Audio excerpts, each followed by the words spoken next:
On Monday, the Justice Department's internal watchdog released a highly anticipated report about surveillance into the Trump campaign in 2016. It found no evidence of political bias, but it did find some serious flaws. CBS News senior investigative correspondent Catherine Herridge reports. The nearly 500-page report from the Justice Department's Inspector General concluded the FBI acted with authorized purpose when it opened the investigation into the Trump campaign's Russia ties. They had known nothing. It was concocted. The president, who for years has called the probe a witch hunt, alleging he was illegally spied on, dismissed the finding. This was an overthrow of government. This was an attempted overthrow, and a lot of people were in on it, and they got caught. The report was heavily critical of the FBI, finding fault in the 4 surveillance warrant applications for Trump campaign aide Carter Page, citing 17 significant inaccuracies and omissions in the warrant requests, including exculpatory evidence favorable to Page. I think there was spying did occur. Yes, I think so. Attorney General Bill Barr, a staunch defender of the president, took issue with his own Inspector General's report, saying it was clear the FBI launched an intrusive investigation on the thinnest of suspicions. The report also criticized the FBI's reliance on Christopher Steele's dossier, used by agents to justify parts of the investigation, saying much of its information was uncorroborated. But in one twist, Steele, who has been attacked repeatedly by the president, told the Inspector General he was favorably disposed towards the Trump family before he began his research, and even had a personal relationship believed to be with Ivanka Trump. And Catherine Herridge joins me now from Washington, and Rebecca Roiphe is here with me on set. Catherine, as I said earlier, is our CBS News senior investigative correspondent, and Rebecca is CBSN legal contributor and former assistant district attorney for New York County. Catherine, let me start with you. FBI Director Christopher Wray responded to this report in an interview on Monday. Let's listen to some of what he said. We are, and I am, ordering over 40 corrective actions to address all of those things in a way that's robust and serious. And we're determined to learn the lessons from this report and make sure the FBI emerges from this even better and stronger. So, Catherine, what do we know about these corrective actions that he mentioned? Well, one of the pieces of emphasis in the report today is that the FBI took actions in 2016 and 2017 with these surveillance warrants. And on its face, they didn't seem to have this additional step for oversight with the Justice Department. So, for example, when there was evidence that was exculpatory, so that's evidence that would have been helpful to the Carter Page defense, it wouldn't have justified the surveillance warrant.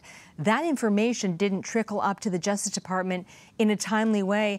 And bluntly, it never got to the surveillance court until after the warrants had expired. So they're looking at a process where this type of information can move through the system more quickly and in a way that it can be fully acted upon by the Justice Department and measured to see if these surveillance warrants are necessary. Well, Rebecca, could there be more serious consequences as a result of these findings that Catherine was mentioning?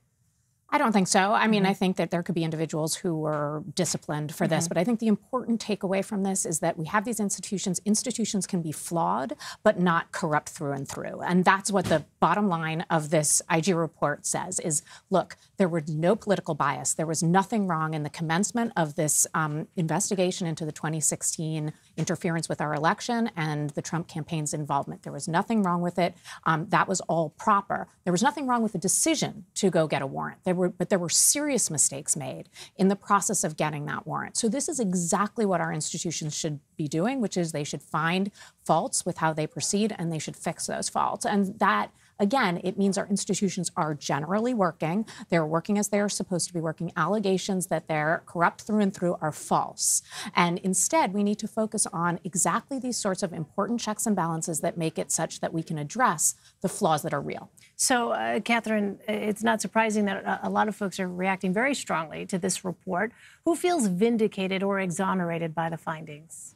Well, I would emphasize that when we had this finding that the FBI was right to open the counterintelligence investigation in July of 2016, we then had this very public statement from the Attorney General saying that he disagreed with that finding, saying it was predicated on the thinnest of suspicions. And then we had this highly unusual situation where the U.S. Attorney in Connecticut, John Durham, who's running a separate investigation into the origins of the Russia probe, put out a public statement saying he also disagreed on this point. So from my vantage point, it was highly unusual to see so much daylight in between the two entities.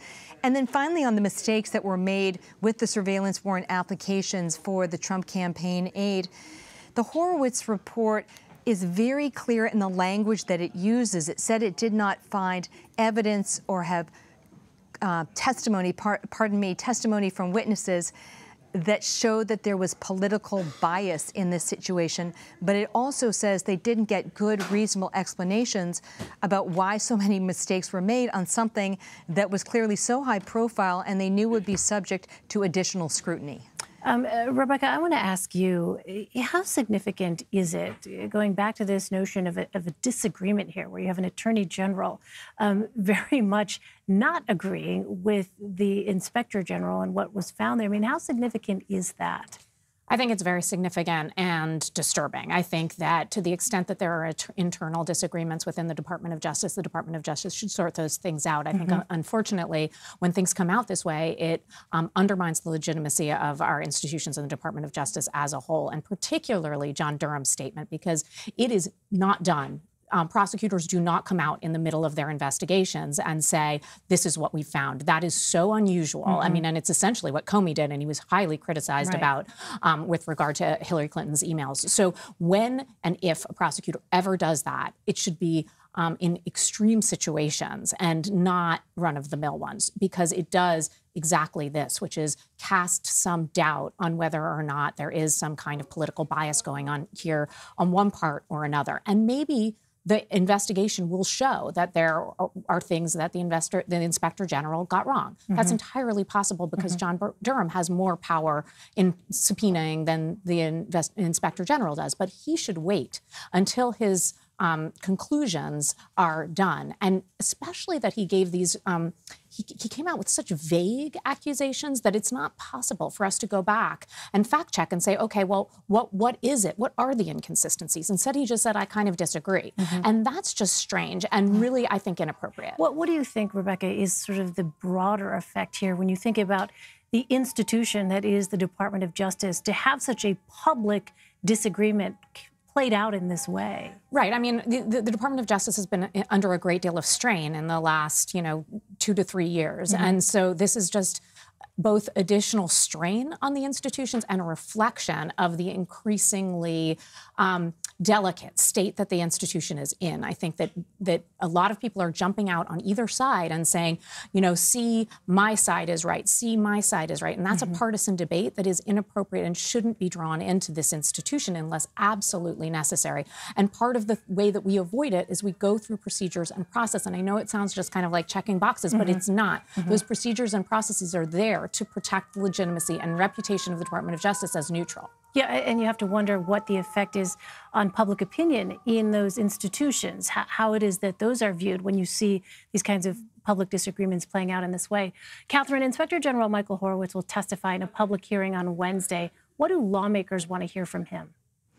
Well, Senator Lindsey Graham, who is the chairman of the Senate Judiciary Committee and holding this public session, has already hinted that he thinks the Foreign Intelligence Surveillance Court, this is the surveillance court that makes decisions on the warrants, ought to take some disciplinary action if they were misled by FBI officials in the course of these applications. It's not clear to me how that would play out, but he feels there has to be some accountability on that front. And I think we can expect to see more of these political divisions between Republicans and Democrats on the core findings of the Horowitz report. All right, we'll be watching. Catherine Herridge and Rebecca Roiphe, thank you both very much. You're welcome.